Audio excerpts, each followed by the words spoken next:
हुआ हूँ। जो भी प्रचार प्रसार में करता रहता हूँ। आप लोग भी परम जी की चरणों से जुड़े रहिए, इस सेवाई का लाभ लीजिए, प्रचार करिए, गुरु जी के बताए हुए सही रास्ते पर चलिए। परम जी आप लोगों का कार्य अवश्य बनाएंगे। परम जी की चरणों से जुड़ने के बाद मुझे अनेकों लाभ हुआ है। चरणम शरणम गच्छ।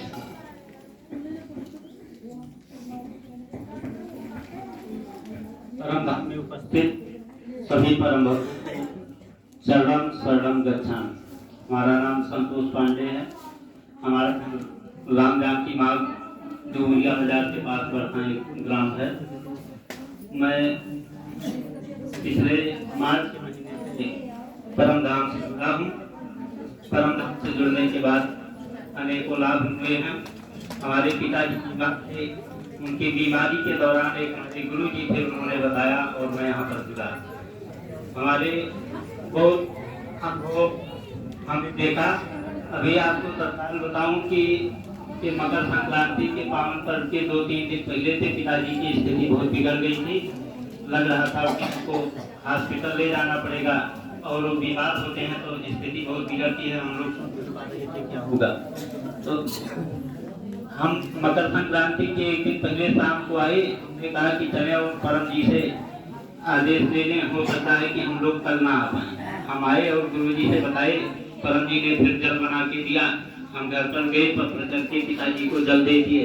आपको बताऊं इतनी खराब स्थिति थी कि ये नहीं लगता था क्या होगा। और हम गए हैं, रात में ही जल दिए। हमने परम जी से मनाया कि परम जी को लेकर अस्पताल ना जाना पड़े। और आपको बताऊं दूसरे दिन मात्र हमको लगता है 150 रुपए का सिरप फैला करके हम पिताजी को दिए हैं।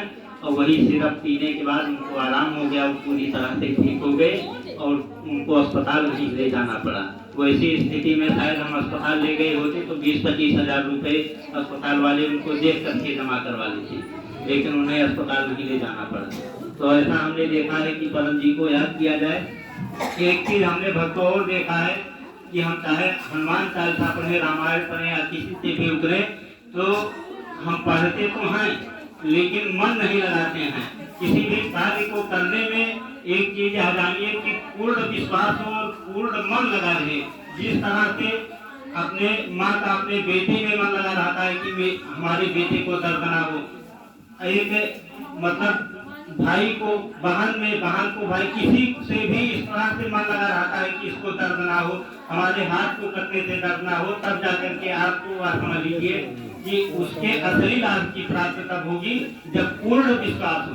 अगर हमारा मन जरा सा भी डगमगा गया कि आप पता नहीं परम जी काम किए कि नहीं करेंगे, तब समझ लीजिए लाभ नहीं होगा। हमने यह देखा कि आप पूर्ण आश्रित होइए, पूर्ण मन लगाइए, आधे अधूरे मन से काम ना करिए। एक अनुभव हमने अनुभव कई देखे। एक अनुभव बताऊं, 2 महीने पहले की बात। हमारे घर के पूरब में आ रहा था, घर के तरफ 3-4 बच्चे स्कूल से आ रहे थे तो हमने देखा बच्चे रोड पर खड़े हैं। हम सोचे क्यों खड़े हैं, तब तक मैं देख रहा हूँ बंदर आ गए। 3-4 बंदर बड़े बड़े लंगूर खड़े हैं। बंदरों को देख के मैं भी डर गया। तो हमने सोचा क्या करूं। मैं 1 मिनट सोच ही रहा था, तब तक हमने कहा हे परम जी इन बंदरों को भगाओ, हम लोगों को रास्ता दो। हमारे कहते देर नहीं लगी, हमको लगता है 20 सेकंड में वो बंदर तुरंत दूसरे तरफ उल्टे तरफ मुंह किए और तुरंत तो जाने लगे।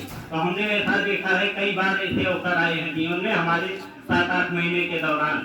लेकिन हमने आज जो बताया आपको कि आप जो भी कार्य करिए पूर्ण विश्वास रखिए परम जी में, पूर्ण आस्था रखिए। आपके मन में जरा सा भी खोट और भ्रम नहीं होना चाहिए कि ये काम हमारा होगा नहीं होगा। अगर आप मन में भ्रम पाली तो नहीं होगा। दूसरा, परम जी बार बार कहते हैं कि परम योग करिए, परम साधना करिए। हम अपने कार्य को परम जी से तो मानते हैं। हम अपने, हमारा लड़का बीमार हुआ, हमारे पिताजी बीमार हुए तो मानते हैं, तो जीवन दान मानते हैं। लेकिन उनसे प्रेम करने में, उनसे व्यवहार करने में अगर मन में भेदभाव कर दिए, खोट रख दिए, मान तो रहे हैं जीवन दान जिसका कोई मूल्य नहीं है और विश्वास हमको नहीं हो रहा है, तो ये दोनों काम संभव नहीं है। ये दोनों काम संभव नहीं होगा। इसलिए आपको पूर्ण विश्वास और पूर्ण आस्था से आप आई हैं तो आप पूर्ण विश्वास से आइए। आज ही बताऊं, हमारे छोटे भाई की तबीयत खराब थी। मैं रात में 11 बजे हरैया दिखा कर गया, सुबह कानपुर जाना था उसको दिखाने के लिए। 4 बजे जब वहां था और मैं कल से ही सोच रहा हूँ अगर कानपुर चला गया तो मैं क्लास में नहीं जा पाऊंगा। ये बात हमारे मन में बैठी थी। तो सुबह उठता है तो कहता है कि एक काम करो, रहने दीजिए, अब दूसरे दिन चला जाएगा। तो जैसे उन्होंने कहा तुरंत हम भी उठते, तो मैं 4 बजे उठ ही जाता हूँ। तुरंत मुझे याद आ गया कि अब ये परम जी का आदेश है, जाना नहीं है। और मैं बैठा था तो ये लगा कि शाम को हमारे लड़के के नाम से क्लास है, तो मैं सोच रहा था शाम को जाऊं या सुबह जाऊं। तब तक फिर दीदी का फोन आ गया कि भैया वो क्लास में चलना था। हमने कहा तुरंत परम जी ने हमको रोका है तो वहाँ तक चलना है। तो ये आपका पूर्ण विश्वास होना चाहिए। और आपको अगर क्लास नहीं कर पाती है या उनसे जुड़ नहीं पाती हैं तो भी आप प्रार्थना करिए। हम देखे हैं, मैं कोशिश करता हूँ कि प्रतिदिन कम से कम 1 से 2 लोगों से प्रचार किया जाए। अब अगर एक दिन प्रचार नहीं होता, एक लोगों में प्रचार नहीं कर पाता हूँ, तो मैं लगता है शाम को खाना नहीं खा पाऊंगा। तो इस तरह से हमने देखा विश्वास